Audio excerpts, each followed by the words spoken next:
Welcome back to our channel simply studies with Chelsha and यहाँ पे जो एप्लीकेशन फॉर्म निकला हुआ है वो है आपका एचपीएससी में असिस्टेंट प्रोफेसर के लिए। आपको पता ही है लास्ट डेट भी इसकी आने वाली है।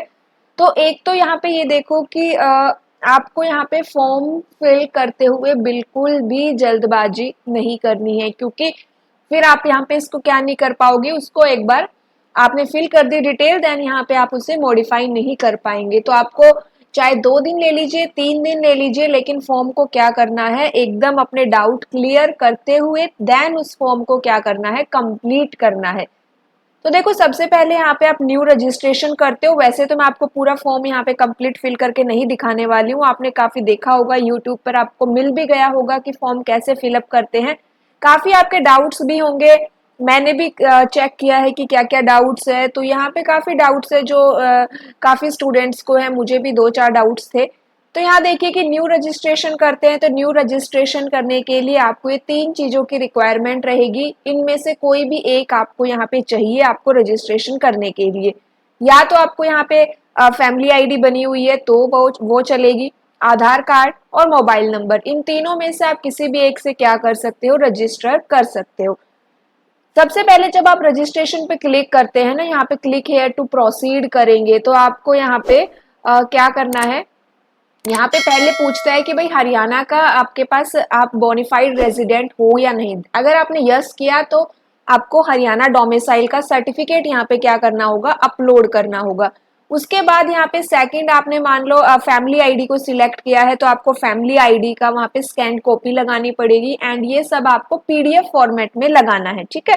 तो आप इनको पीडीएफ में कर लीजिएगा, आपको गूगल के ऊपर काफी मिल जाएंगे कन्वर्टर, तो आप वहां से अपने डायरेक्टली कन्वर्ट कर सकते हैं पीडीएफ को। अगर आप खुद से अपने मोबाइल से फॉर्म फिलअप करते हैं, तो जैसे मैं अपने फॉर्म अपने फोन से फिलअप करती हूँ या अपने लैपटॉप से फिलअप करती हूँ, तो आप इजिली अपने कर सकते हैं। अपने सभी डॉक्यूमेंट्स को स्कैन करके अपने पास रखिए, अगर इमेजेस में है तो आप उनको पीडीएफ में कन्वर्ट कर लीजिए, ठीक है। तो जब यहाँ पे आप लॉग इन कर लेंगे, रजिस्ट्रेशन क्रिएट कर लेंगे, तो अब यहाँ पे आपका लॉगिन फॉर्म आ जाता है। लॉगिन पे आप अपना मोबाइल नंबर डालिएगा, ये कैप्चा यहाँ पे आपको डालना है, देन आपको एक ओटीपी मिलेगा। उसके बाद उस ओटीपी को आप सबमिट करिएगा और आपकी एप्लीकेशन क्या हो जाएगी, आपको शो होके दिखाई देगी। उसमें जो बेसिक डिटेल्स होती है वो आप चेंज नहीं कर सकते, जो स्टार्टिंग में आपने फिल की थी रजिस्ट्रेशन के टाइम पे। लेकिन बाकी की डिटेल्स जो है आप फिल करेंगे, जैसे कि आपकी एजुकेशन से आपकी एड्रेस वगैरह है, ये सारी डिटेल आप क्या कर सकते हो, एक बार जब तक आपने फाइनल सबमिशन नहीं किया है आप उनको चेंजेस कर सकते हो। तो ये सब आपको अपने आप कर लेंगे, ठीक है। तो यहाँ पे देखिए, उसके बाद यहाँ पे हम क्या बात करेंगे, हमारे सिलेबस की बात करेंगे।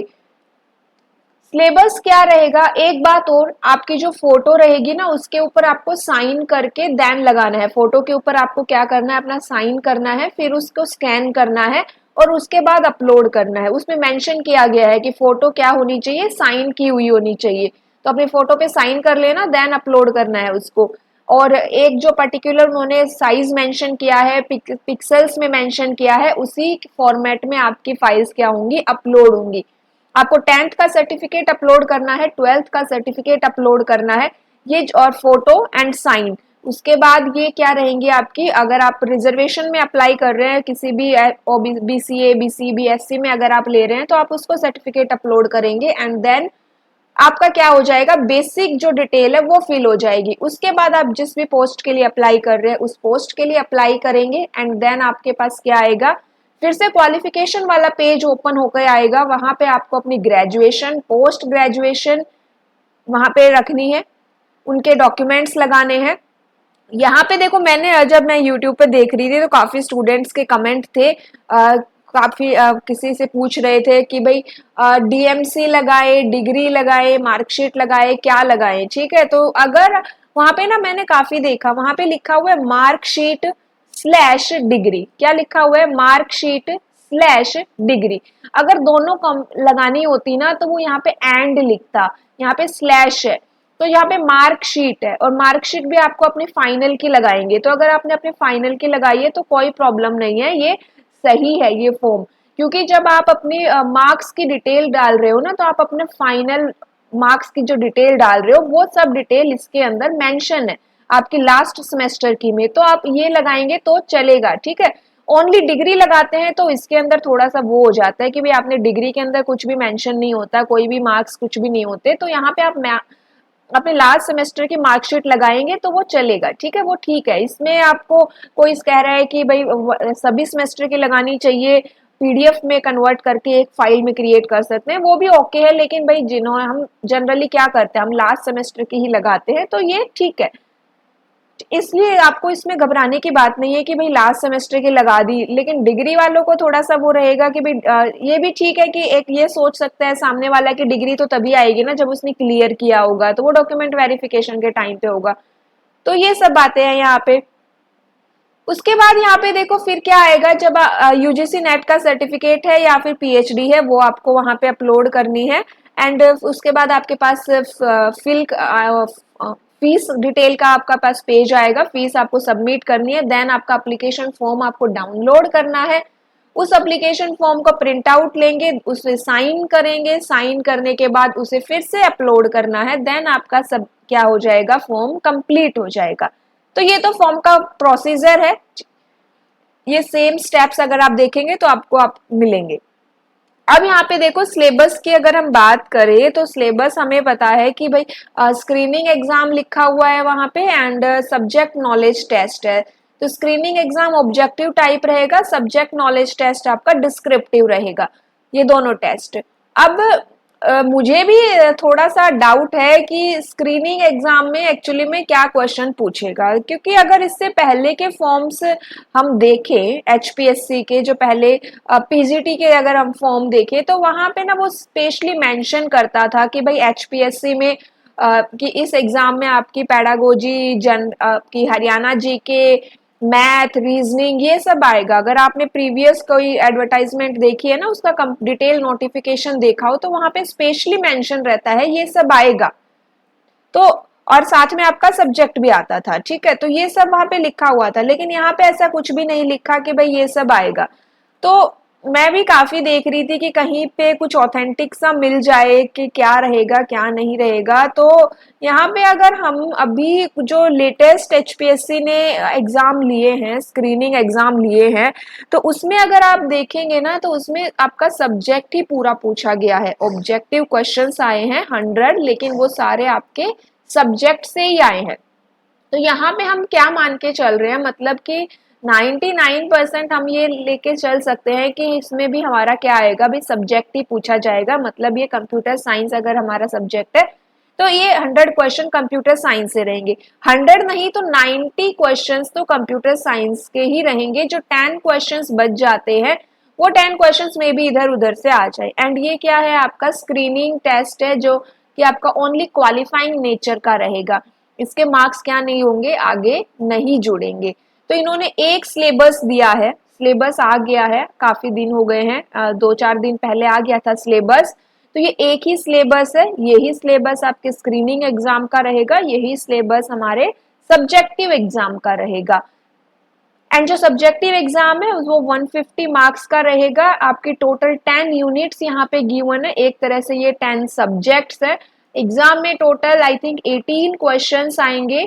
1 क्वेश्चन आपका कितने का रहेगा, 10 मार्क का रहेगा। टोटल 15 क्वेश्चंस हमें क्या करने हैं, अटेम्प्ट करने हैं सब्जेक्टिव एग्जाम में, ठीक है। ऑब्जेक्टिव एग्जाम में, ऑब्जेक्टिव में क्या है भाई, आपके 100 क्वेश्चंस है 100 मार्क्स के। तो ये क्या क्या सिलेबस है, कौन कौन से सब्जेक्ट यहाँ पे डाले गए हैं, एक बार वो देखो। सबसे पहले ही यहाँ पे डीएमएस आ गया। एक्चुअली में यूजीसी नेट का जो सिलेबस होता है वही सिलेबस यहाँ पे आया है। तो देखो डीएमएस आ गया है, डिस्क्रीट मैथमेटिक्स स्ट्रक्चर। जो डिफिकल्ट सब्जेक्ट होते हैं वो ये हम मान के चलते हैं कि भाई डीएमएस और टॉक जो होता है थ्योरी ऑफ कंप्यूटेशन, वो सबसे डिफिकल्ट सब्जेक्ट आता है कंप्यूटर साइंस में।